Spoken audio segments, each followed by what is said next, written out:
The British and Irish Lions tour to South Africa is looking like a bit of a disaster at the moment. The Lions played the Sharks earlier today, and yeah, they had to make like a number of big last minute changes because a few of their players tested positive just before 2 hours before the match started. So according to the news, there was 14 members in the team first forced into isolation, including 9 players. 9 players. So Dan Bigger is obviously the most obvious one from the team that's forced into isolation, alongside with a bunch of other Lions teammates. Yeah, so Owen Farrell was on the field at number 10. Despite being number 10, he has a jersey that does not have a number on it. I think obviously probably the 10 jersey was maybe a bit too small for him. And the number 10 jersey was actually worn by the Louis Rees-Zammit, the youngster from Wales. So there was, yeah, I think later on, I think another one of the Lions players were on the field without a number. Yeah, it looked like really bad for the team. Players not having the right jerseys on. Yeah, it just did not look good. So this was also on the back end of the Springboks getting tested positive after the Georgian match, and they did infect the Georgian team as well, which was really, really bad. 12 players tested positive from the Georgian match, including 6 Georgian players. So this was pretty bad look for the tour. Hopefully, and the weekend's test for, I think, against the Stormers is cancelled at this stage for the British and Irish Lions. So yeah, this is against the Bulls is cancelled. So or postponed. That's what they're calling it at the moment. But yeah, it's not looking good. Anyway, let's have a talk about this game that we are here to see. The Lions team kind of got on the field. It looked like, yeah, like, the last minute shuffles, to be honest, really didn't affect the Lions team that much. You didn't, like, the team worked quite well. The defense was really good. The combinations were actually still look pretty smooth. Probably largely because the Sharks team was a little bit subpar this game, and the Lions team also, despite the last minute changes, seems to be very, very well drilled. Right from the get-go, you get this sense of, when I was watching this, I felt really uneased. I feel like I'm watching a super spreader event, and the players did look a little bit uneasy as well. And right from the start, the Lions team came out playing like a furious pace. And it almost looked like they just wanted to quickly get this game done. It's almost like the clock was going to go faster if they just played faster and and the Lions team can just go home. Almost like they wanted to go home early. Looks a bit like that. It was a bit, I did feel like a bit of tension on the field. Not like a animosity kind of tension, but it was just like a weird, tension on the field. Probably as a result of this outbreak. Anyway, the Lions managed to get themselves in position for a line-out about 2 minutes into the game. They had 2 quick crash balls, and then eventually the ball goes out to Owen after the 2 crash balls. The Lions were able to recycle the balls extremely quickly, and it goes to Owen. Owen managed to offload with one hand to reach Zammit. Zammit makes a nice little short break, and as he's getting tackled, he offloads out wide to Josh Adams. I don't think he was even supposed to be playing. He was put in the last minute over Watson, I think. I think Watson was supposed to be playing. He offloads to Josh Adams, who runs in for the first try for the British and Irish Lions.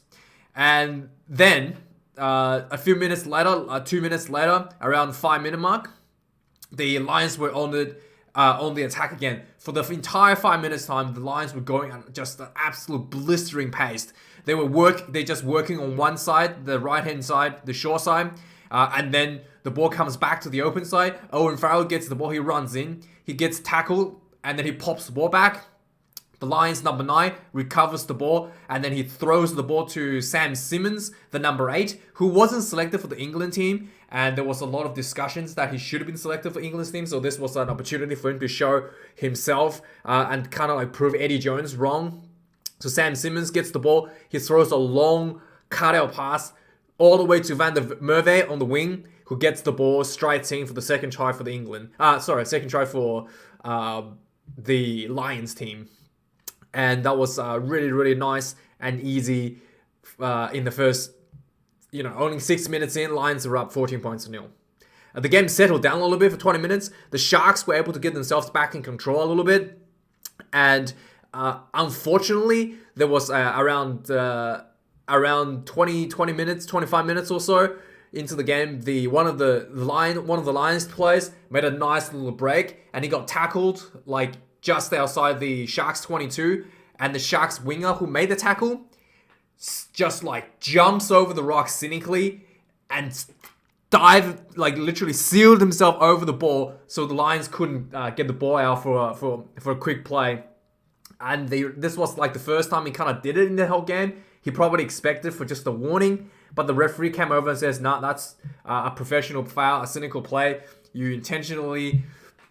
He was pretty blatant. He was nowhere near the ball. He jumps over and he rolls over the ball as well. So he got yellow carded for that professional foul. Goes off for 10 minutes. The Sharks were able to manage with one person short. They were actually able to get a scrum penalty with one person short in the scrum. So the Sharks were actually managed quite decently against the Lions, especially that scrum penalty when the Sharks had to take one of the players, the number 8, out onto the backline to defend. So there was literally 8 people in the scrum, and then Mako Vinopola slipped and collapsed the scrum and lost the ball and a penalty. So that was something that the Lions were probably not going to be happy with. Eventually, at the 26th minute, the stalemate was broken. Owen Farrell in open field play around 50-meter mark. He sees the space behind the Sharks team with one player missing. He puts in a huge grabber kick from the halfway line, and the ball rolls just about 10 meters from the Sharks try line and into the left-hand corner. So it's about 5 meters in from the sideline and 10 meters away from the try line. So he was just perfectly set up just in the field. Van der Merwe gets up there. He's there for the chase, and he has another Sharks player coming up to chase as well. He toes the ball ahead with his soccer skills, and he managed, and then he jumps over, grounds the ball for the try. Quite nice finish for Van der Merwe, his second try for the game. Really, really well played, really good vision, and perfectly placed kick from Owen Farrell, playing at number 10, which is quite nice to see from Owen. And then just before halftime, the Lions were trying to put pressure on again. It looked like the Sharks were able to stabilize the situation, but eventually the Lions were able to secure a penalty. They kicked the ball out for a line-out. It was a 10-meter line-out. They set that line-out for a maul, and the maul was kind of stopped by the Sharks, which the Sharks did really well. The Lions ball carrier had to peel off the maul to do a quick run. I think it's Cowan Dickey had to do peels off, takes a quick run. And he literally had nowhere to go. He had 2 players on him, and he just with grit and determination, hard running, managed to get himself 10-15 meters ahead. And the Lion, he got literally just short of the try line. And then Bundyaki was coming in to support him, scoops the ball up, 2 steps, crashes over for the 4th try for the Lions just before halftime. And that was 4 tries to 0 in the first half, and I think it was 26 points to 0. Owen missed 1 conversion. So that was the first half. Second half starts, the Sharks came out, really stabilized the position, their situation a little bit. 10 minutes into the second half, finally the Sharks were able to get themselves on the board. There was a nice little play in center field around 50-meter mark. They spread the ball out wide. Cohen Bosch decided to spin the ball out wide, spread it over to the wing, and then the winger kind of ran up as he's getting pushed out. He throws the ball back in. Bit of a hot potato in between about 3 to 4 Sharks players. There was a nice, nice little passes between the players, just in the train tracks with very little space to work with. Eventually, the Sharks number 6, I think it's James Brenton, I think that's his name, managed to break free. And then he finds himself in open space after all the Lions defenders were out by the little short passes between the Sharks players. Some really nice play there by the Sharks. Unfortunately, that's probably the only bit that looked good for the Sharks for the entire game. That was the only try the Sharks were able to muster for the whole game. And then 6 minutes later, the Sharks actually really started to decline as it goes towards the second half.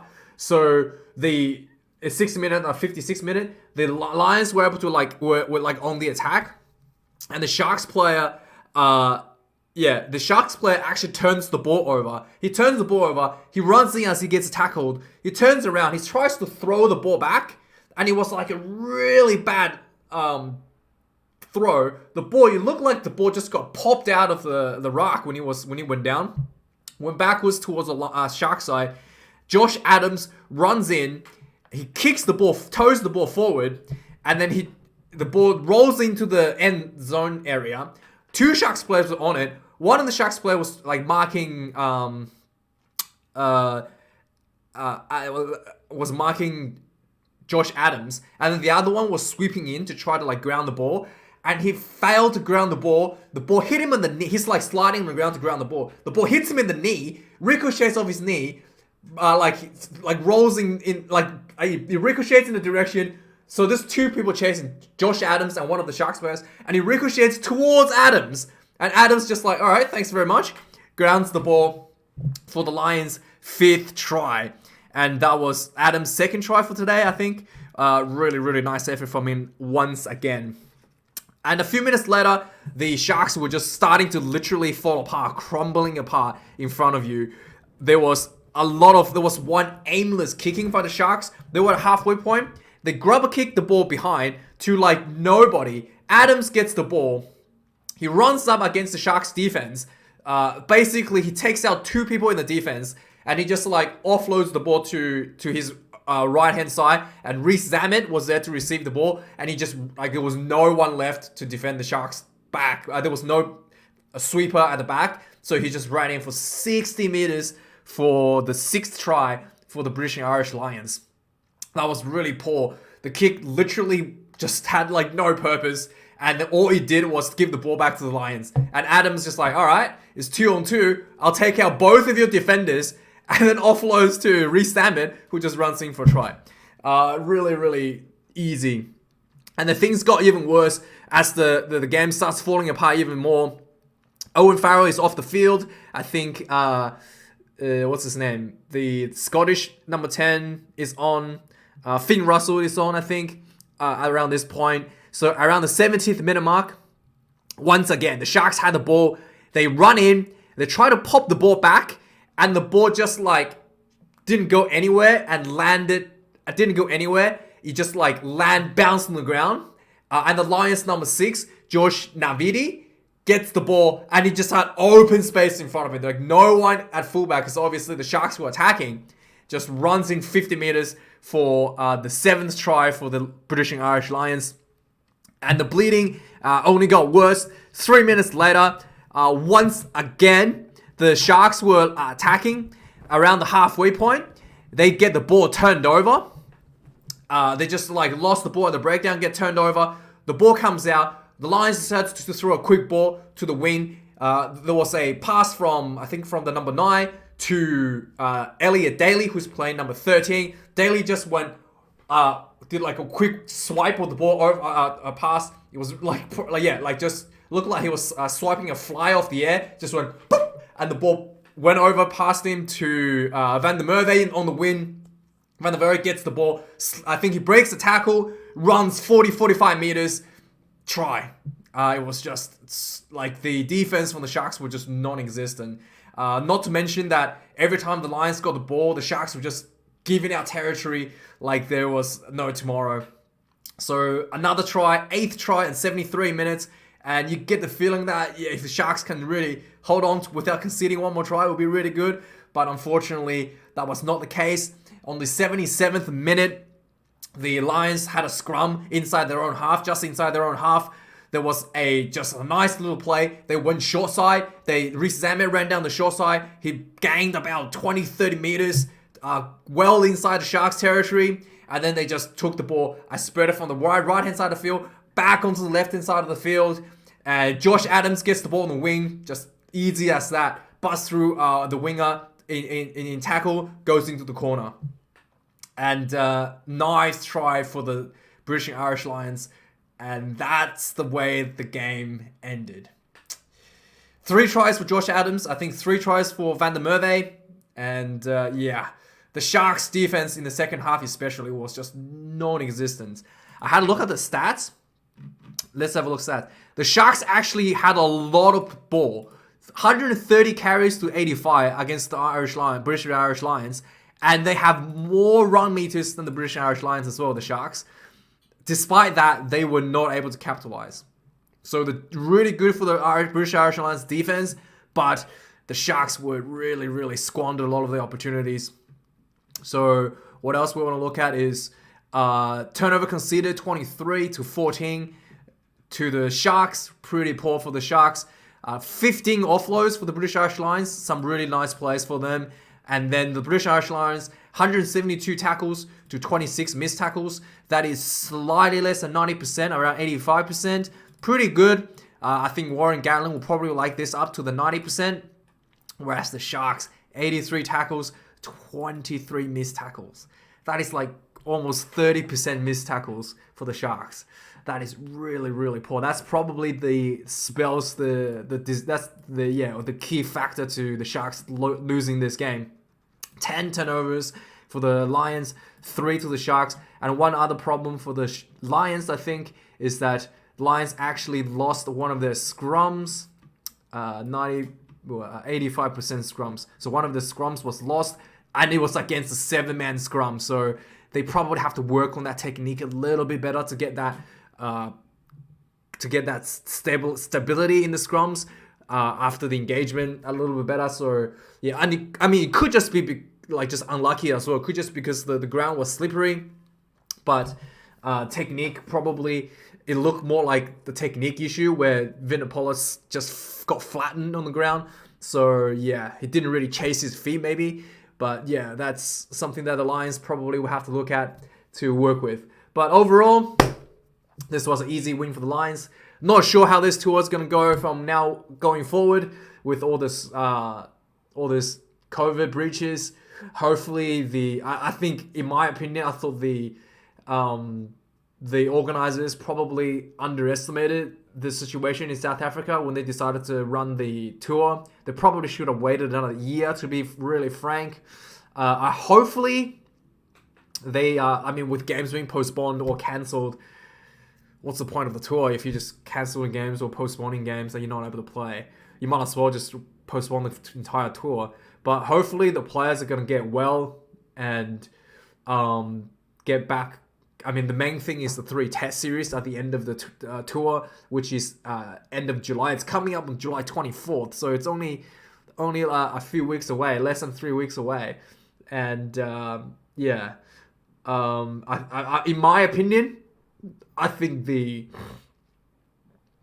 tour should just be maybe one more game for the Lions, maybe against the South African A, and then that's it. And just keep them isolated, keep everyone healthy, and then play the 3 test series, because that's the most important thing. Every time you play a team, you are exposing yourself to risk. Every time you travel, every time you play a team, you expose yourself to risk. I think you just get the team to Bloemfontein?